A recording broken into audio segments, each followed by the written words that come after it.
Hercílio. A riqueza material é um fardo que poucos conseguem carregar com sucesso. Abri os olhos uma vez. Escuridão total. Abri novamente e muitas vezes mais, quando pude, então, captar um fiapo de luz. Sentia-me congelado e mal conseguia mover-me. No entanto, achei por bem mexer-me de algum modo, pois supunha estar vivo e consciente. Sentei e agarrei meus joelhos, quando percebi que o chão era lamoso. Nunca tive nojo disso, pois sempre fui fazendeiro, e currais eram meu ponto de parada obrigatório, quase todos os dias. Entretanto, naquele lamaçal havia um odor característico de carne podre, bem diverso de fezes de vacas. Nauseei e minha cabeça rodopiou inúmeras vezes. Quando achei que perderia de vez o equilíbrio, uma forte mão agarrou meu ombro. Assustado, encarei aquele sujeito, que não era bem humano, mas não parecia ser um animal. De longe, aproximou-se outro com uma labareda em mãos. E ao chegar perto, para meu horror, notei que eram dois homens cheios de pelos e completamente cegos. No lugar de seus olhos encontravam-se imensos buracos negros, o que me provocou, de pronto, uma repulsa. Ao que aquela criatura percebeu e me disse: "Acostume-se. Somos assim neste buraco do inferno. Quando cheguei, era como você. Ainda tinha olhos e poucos pelos no corpo. Agora pareço um urso cego." Risos histéricos ecoaram. Apressei-me em perguntar onde estávamos e ele continuou: "Demorou para aprender, mas nos encontramos onde as bestas feras ficam, abaixo da terra, um tormento, de onde não conseguimos sair, a não ser por vontade dos seres de luz. A bem da verdade, é a única vez em que podemos perceber luminosidade.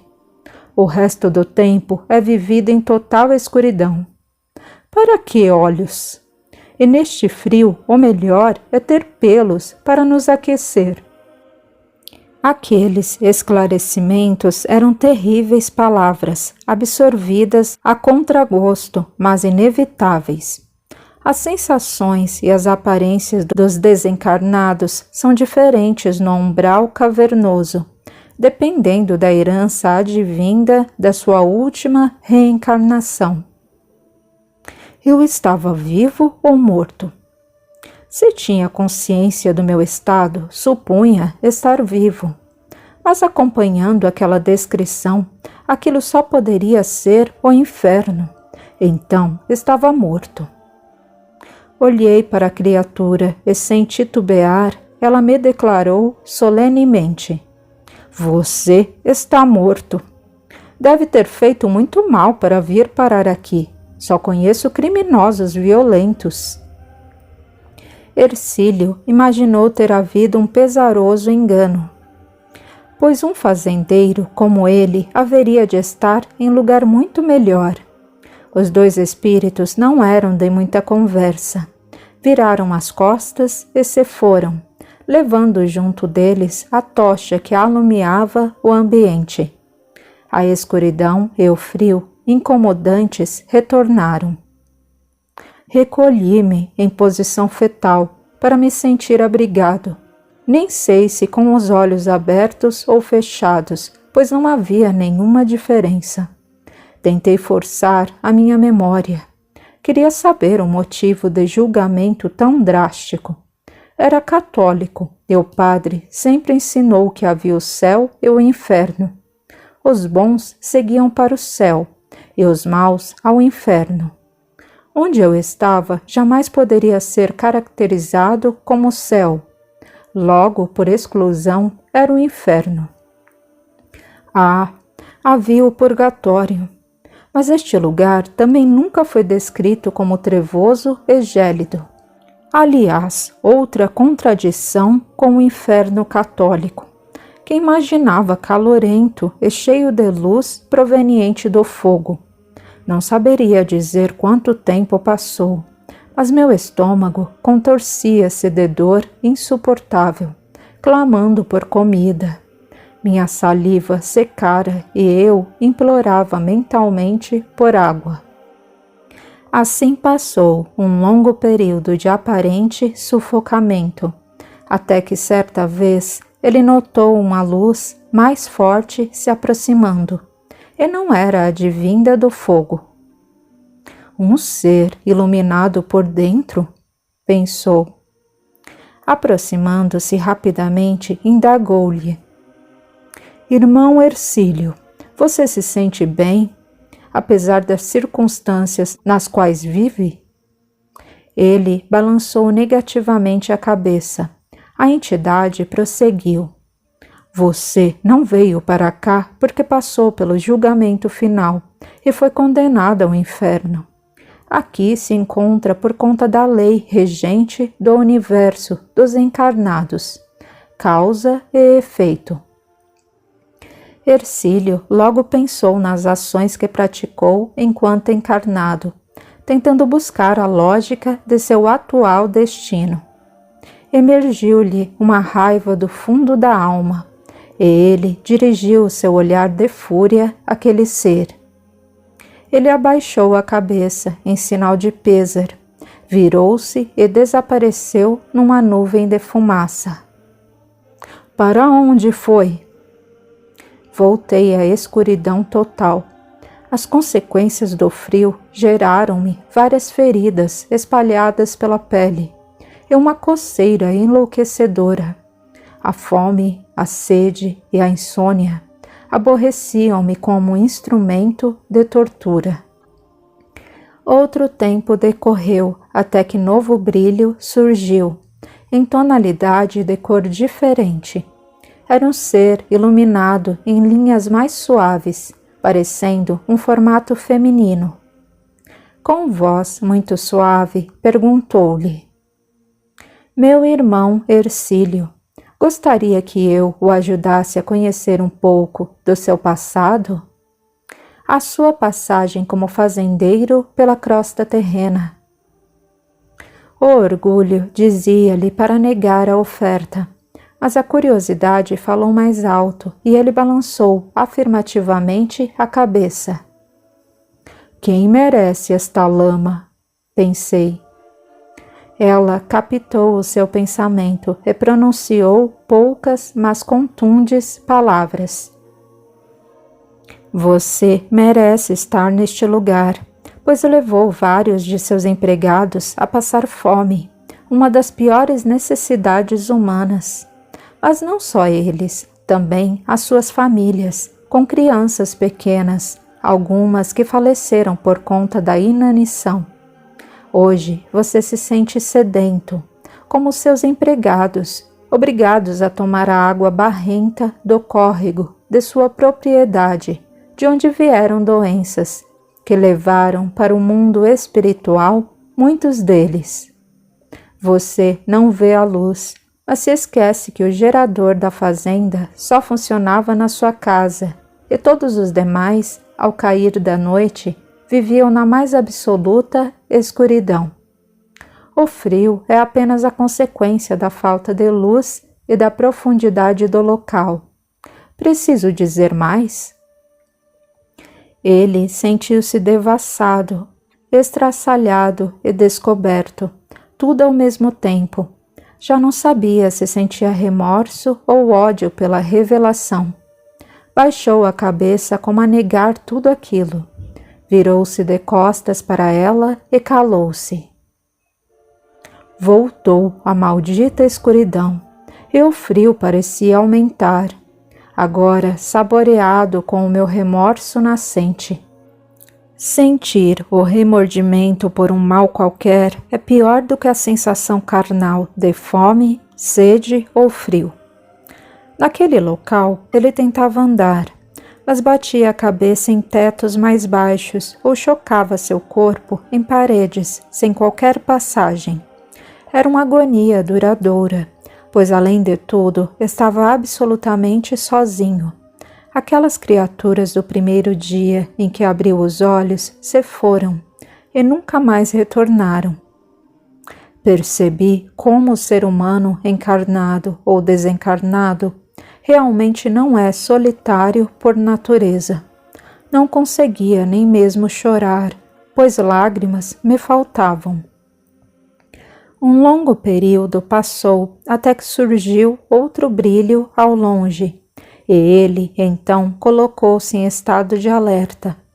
O ser, iluminado, noutra cor brilhante, parecendo agora ser um jovem rapaz, aproximou-se de mim e perguntou: Querido irmão Hercílio, já é hora da aceitação?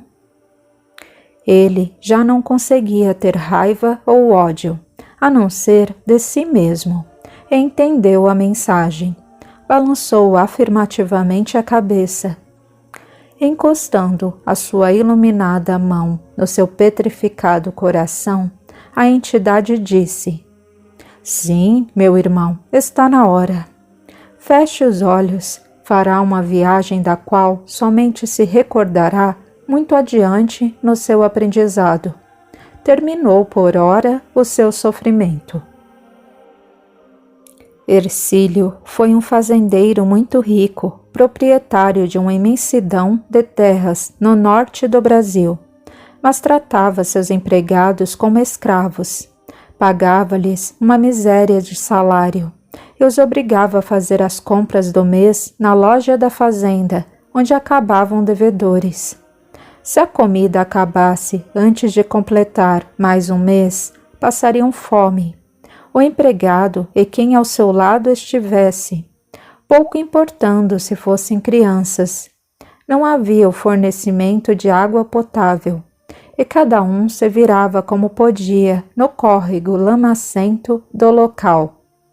O fazendeiro mantinha guardas armados nos pontos estratégicos de sua propriedade, evitando qualquer fuga. A miséria imposta àqueles trabalhadores, anos a fio, criou um volume de dívidas impressionante, que impregnou o perispírito de Hercílio. Ele nunca admitiu para seus familiares qualquer maltrato e ainda ensinou aos seus filhos fazer o mesmo.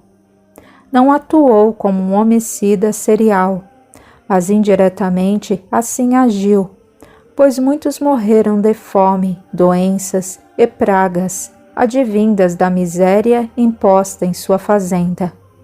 Quando Hercílio desencarnou, o peso e a impregnação negativa do seu perispírito levaram-no ao umbral interno. Relatos de vagantes na crosta terrestre. O caçador Andreu. Andreu desencarnou na plena caçada, atacado e ferido mortalmente por um crocodilo. Nem conseguiu vivenciar o seu desenlace, pois abrupto e violento. Tão logo foi agarrado pelo animal que submergiu, ele começou a confundir a sua ânsia para escapar e a perda da vida. Em determinado momento, parte do corpo emergiu, chocando os outros caçadores, enquanto outra parcela se encontrava em processo de mastigação pelo seu algoz. Andreu, sem nitidez de seus sentidos, pairava na tona d'água, esperando ser resgatado pelos companheiros, que, no entanto, já tinham partido, levando seus restos mortais. Seja por ingenuidade, quiçá por ignorância, ele continuou por ali, como se estivesse caçando.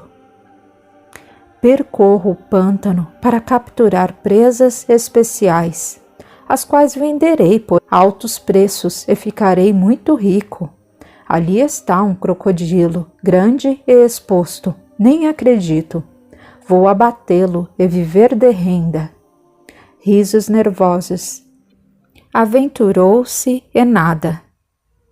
Estou desalinhado, preciso preparar-me melhor. Voltou a atacar o animal, e nada. Olhando para suas mãos, reparou que estavam embranquiçadas em demasia. Nossa, pensou, estou precisando comer mais carne. Retornou ao crocodilo, e nada. Irritado, observou detalhadamente o seu corpo e constatou estar ele mais embranquecido do que o normal. O que há comigo? Questionou-se. De repente, naquele lugar singular, repleto de répteis, ambientado em lugar úmido e calorento, ouviu-se a voz da razão. Meu filho, estou aqui para resgatá-lo. Venha comigo. Aquele intrépido caçador arrepiou-se, embora tenha preenchido seu coração de ódio. Quem quer enganar-me? Era sua mãe, que nem conseguiu explicar-se. Ele, desencarnado, jogou-se na água para lutar e dominar o crocodilo, vislumbrando-se uma cena pavorosa, pois o animal ficou desesperado pelo assédio espiritual e fugiu para o fundo, enquanto o caçador parecia afogar-se sozinho, sem nada alcançar. Voltando à superfície, indagou-se. O que há comigo? Parece que vi minha mãe, morta há tempos, enquanto não consigo matar um simples crocodilo. As suas súplicas não tiveram respostas imediatas, pois a justiça divina não funciona conforme o singelo querer dos espíritos. Seria necessário um período para sua compreensão de que estava desencarnado, para após merecer um novo contato de sua mãe querida, sempre pronta ao seu resgate. Andrew, desencarnado, viu-se em situação similar à qual quando vivo estava. Resolveu abater um crocodilo, e nessa empreitada terminou morto. O desencarne, quando ocorre de modo violento e inesperado, pode gerar a incompreensão do novo estado espiritual. O caçador apagou todo o bom senso de sua mente, pois não vislumbrou a presença de sua mãe, tentando resgatá-lo. Tampouco notou estar fora da vida material. Sofreu um certo período na crosta, até que pudesse conhecer e aceitar a sua nova condição, para dali partir a outras paragens. Plínio estava no leito hospitalar segurando a mão da minha amada esposa, já fraco e sem mobilidade. Creio até que ela segurava minha mão, pois eu não teria forças próprias. Na poltrona, ao lado, meu filho mais velho, sempre compenetrado e achando-se responsável por tudo. Talvez até pela minha enfermidade. Logo à frente dele, a minha nora, uma mulher linda, bem informada, mas histérica. Qualquer coisa era motivo para um pequeno escândalo. Já imaginava o que ela faria assim que o médico proclamasse oficialmente a minha morte, da qual não tenho chance de escapar. Perto da porta encontrava-se meu filho caçula, sozinho, circunspecto, aborrecido. Nunca suportou contrariedades e acho que minha morte seria uma das suas piores crises. Eu nunca fui religioso, mas não conseguia me considerar ateu. Acho que era agnóstico.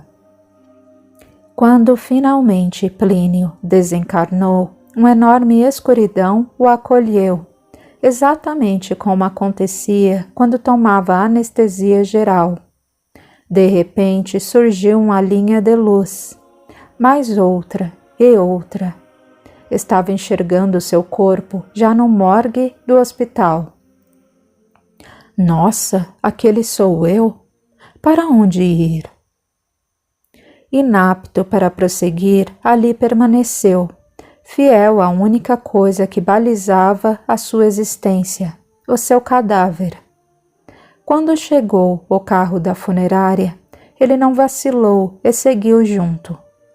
O motorista chegou a dizer ao seu colega: "Hoje sinto-me mais tocado. Deve ter morrido um homem bom." Confesso que gostei dessa observação, pois percebi que ele se referia a mim. Saltando a fase do transporte, via-me agora sendo preparado para o velório. Isso envolvia um banho ao meu corpo inerte, maquiagem e a colocação do melhor de meus ternos. Que bobagem! Vão estragar esse costume de estilista italiano. Poderia dar ao meu filho, que trabalha de terno. O ritual prosseguia. Jogaram várias flores no caixão. Não gostava de cravos, mas sabia que a minha opinião não valia mais nada. Não estava com raiva, embora não soubesse exatamente como me comportar, pois não tinha ideia do meu destino. O velório estava pronto, com coroas de flores para todos os lados, velas gigantes ao lado do caixão, e o cadáver de Plínio, ali, deitado, inerte, mas bem vestido. De repente, surgiu na sala a sua nora, aos gritos e chorando histericamente, como se o pai fosse dela. Poderia até ficar lisonjeado por ter uma pessoa tão querida entristecida pela minha falta, mas a conheço bem. Faria o mesmo por qualquer animalzinho de estimação que morresse. Chegaram outros familiares e amigos, todos cochichavam uns com os outros, como se o desencarnado não pudesse ouvir, talvez por respeito ou para narrar futilidades. Vez ou outra ouvia-se uma risada. Ouvia tudo de todos, inclusive as críticas, mais comuns que os elogios. Piadas, várias delas. O que resolveria se eu ficasse aborrecido? Pela lógica, absolutamente nada. Alguns oravam e pediam por mim, o que me dava algum conforto. A maioria, entretanto, divertia-se e as melhores anedotas eram contadas mesmo em velórios. A noite parecia sem fim, enquanto eu continuava sem saber o que fazer. Amanheceu, iniciando-se o procedimento para fechar o caixão. Novamente assistiu-se ao drama da nora. Minha esposa e meus 2 filhos choravam. Pareciam incrédulos que eu tinha partido em tão pouco tempo. Tinha somente 56 anos. O féretro seguiu até a cova e ali foi depositado o caixão. Pela lógica, supus que havia terminado a minha participação no mundo. Voltei e me acomodei nas instalações do velório. Ali já chegava outro corpo, e sem saber quem era, fui ficando e ficando. Não vi mais minha família. Não sei quanto tempo permaneci vagando pelas dependências do velório. Pareceu-me uma eternidade, até que um dia, no velório de um desconhecido, um padre fez uma bela oração, cujas palavras me tocaram.